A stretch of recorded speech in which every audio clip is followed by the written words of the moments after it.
Welcome back to குட்டி கதை கேட்கலாமா. கடந்த சில வாரங்களா கலந்தர்களோட கதை என்ன அப்படின்னு தெரிஞ்சுக்கிட்டு இருந்திருக்கோம். முதல் கலந்தரும் ரெண்டாவது கலந்தரும் அவங்களோட கதையை சொல்லிட்டாங்க. மூணாவது கலந்தர் சுபேதா கிட்ட இருந்து உயிர் பழைக்கிறதுக்காக தன்னோட கதையை சொல்ல போறாரு. அது ரொம்ப வினோதமான கதை அப்படின்னு அவர் சொல்லியிருக்காரு. அது என்ன கதை அப்படிங்கறத நம்ம இன்னைக்கு பார்க்கலாம். The third calendar stood up. மூணாவது கலந்தர் எழுந்திரிச்சு நின்னாரா. He bowed deeply before Zubaida. Madam, he said, my story is full of strange events and great misfortune. I too was once a prince. என் கதை ரொம்ப வினோதமான நிகழ்வுகளால நிறைஞ்சிருக்கு. நானும் ஒரு காலத்துல இளவரசனா தான் இருந்தேன் அப்படின்னு சொன்னாரா. My father was a powerful king. எங்க அப்பா ஒரு மிகப்பெரிய ராஜாவா இருந்தாரு. I was raised with care. I learned war, navigation and the ways of kings.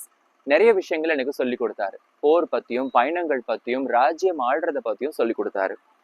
As I grew older, I longed to travel. ஆனா வளர வளர எனக்கு பயணத்து மேலதான் ஆர்வம் அதிகமாச்சு. To see the world beyond my kingdom. என் ராஜ்யத்தையும் தாண்டி இருக்கிற உலகத்தை பார்க்கணும்னு ஆசைப்பட்டேன். One day I set sail on a great ship with merchants and sailors.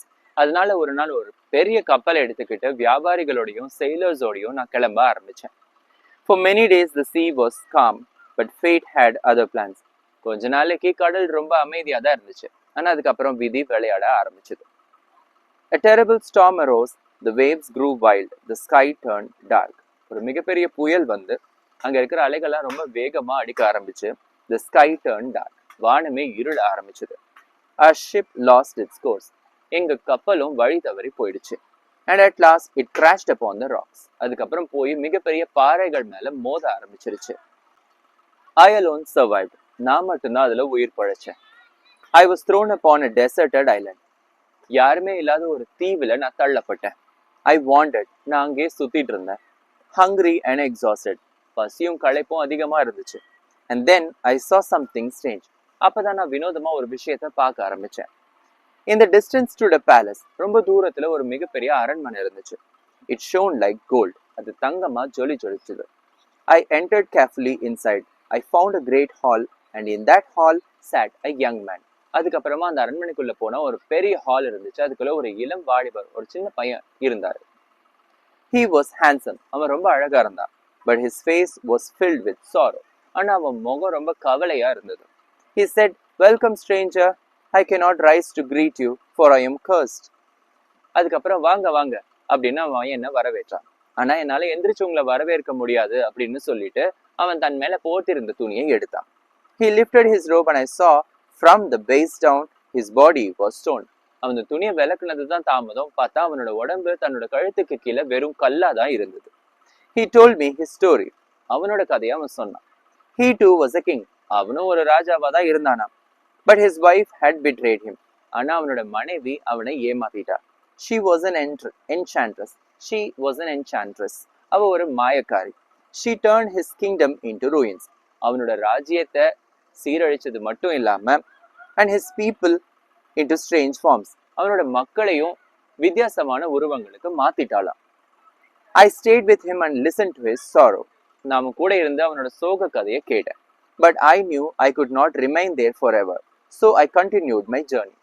ஆனா என்னால ரொம்ப நாள் அங்க இருக்க முடியாதுன்னு எனக்கு தெரிஞ்சது. அதனால நான் அங்கிருந்து என்னோட பயணத்தை தொடர ஆரம்பிச்சேன். I came upon another place. போற வழியில இன்னொரு அரண்மனையையும் பார்த்தேன். A castle filled with riches. அங்க ஒரு மிகப்பெரிய கோட்டை இருந்தது. அதுல நிறைய பொக்கிஷங்கள் இருந்தது. But it was empty, silent, too silent. ஆனா அதுவும் காலியா இருந்தது. ரொம்ப அமைதியா, ரொம்ப நிசப்தமா இருந்தது. I found a door, locked, sealed. A warning was written upon it. அங்க ஒரு கதவு இருந்தது. அது பூட்டப்பட்டிருந்தது. அதோட கதவுல ஒரு வாக்கியம் எழுதப்பட்டிருந்தது. But curiosity is a dangerous thing. I opened the door. ஆனாலும் ஆர்வம் தாங்க முடியாம நான் அந்த கதவை திறக்க ஆரம்பிச்சிட்டேன். Inside stood a black horse. உள்ள ஒரு கருப்பு குதிரை இருந்துச்சு. It was made of ebony, decorated with gold. அது ஒரு மரத்தால செய்யப்பட்டிருந்தது. அதுல தங்கத்தால அலங்கரிக்கப்பட்டிருந்தது. I approached it, I touched it and suddenly it came to life. நான் அது கிட்ட போய் அதை தொட்ட உடனே அதுக்கு உயிர் வந்துடுச்சு. The horse rose into the sky. அந்த குதிரை வான் உயரத்துக்கு பறக்க ஆரம்பிச்சிருச்சு. Carrying me with it, I could not control it. அது என்னையும் தூக்கிக்கிட்டு பறக்க ஆரம்பிச்சிருச்சு. என்னால அதை கட்டுப்படுத்தவே முடியல. It flew wildly, then suddenly it threw me down. ரொம்ப வேகமா பறந்து கொஞ்ச நேரத்துக்கு அப்புறமா என்ன மேல இருந்து கீழே தள்ளிடுச்சு. I fell to the ground. The impact was terrible. and in that moment I lost my right eye. மேல இருந்து கீழே விழுந்ததும் பலமா அடிபட்டுடுச்சு. அதுலதான் என்னோட ஒரு கண்ணை நான் இழந்துட்டேன் அப்படின்னு சொன்னாரு. I wandered again with no kingdom, no home, no future, so I became a Kalandar. நான் மறுபடியும் ராஜ்யமும் இல்லாம வீடும் இல்லாம எந்த ஒரு எதிர்காலமும் இல்லாம ஒரு கலந்தரா மாறி நாடோடியா ஊர் ஊரா சுத்திட்டு இருக்கேன். The room was silent. Zubaydah looked at him, then she said, "You two have spoken truthfully, you may live." அதுக்கப்புறம் மறுபடியும் எல்லாரும் ரொம்ப அமைதியா இவரோட கதையை ரொம்ப சோகமா கேட்டுட்டு ரொம்ப நிசப்தமா இருந்ததாம். ஜுபைதாவும் நீயும் உண்மையதான் சொல்லியிருக்க, அதனால நீயும் உயிரோட இருக்கலாம் அப்படின்னு சொல்லிட்டாங்களாம். Now all three Kalandars had told their stories. இப்போ 3 கலந்தர்களும் தன்னோட கதைகளை சொல்லிட்டாங்க. But the mysteries of the house remained. ஆனாலும் ஒன்னும் அந்த வீட்டோட மர்மம் விலகவே இல்லை. அதோட கதை என்னன்னு தெரியவே இல்லை. The caliph could no longer remain silent. அந்த கலீஃபுக்கு இதுக்கு மேலேயும் அமைதியா இருக்க முடியல. The truth had to be revealed. அவருக்கு உண்மை என்னன்னு தெரிஞ்சாகணும். The night had grown heavy. Secrets filled the air and the greatest revelation was yet to come. ஆனாலும் அந்த அரண்மனை ரொம்ப நிசப்தமா ரொம்ப அமைதியா இதுக்கு அடுத்து யாரு என்ன சொல்ல போறாங்க அப்படிங்கிற ஒரு கேள்வியோடவே இருந்துச்சு. அந்த கேள்வி உங்களுக்குள்ளேயும் இருந்துச்சுன்னா அங்க என்ன நடக்க போகுது அப்படின்றத தெரிஞ்சுக்கணும்னா நீங்க தொடர்ந்து குட்டி கதை கேட்கலாமா? அப்ப பாருங்க.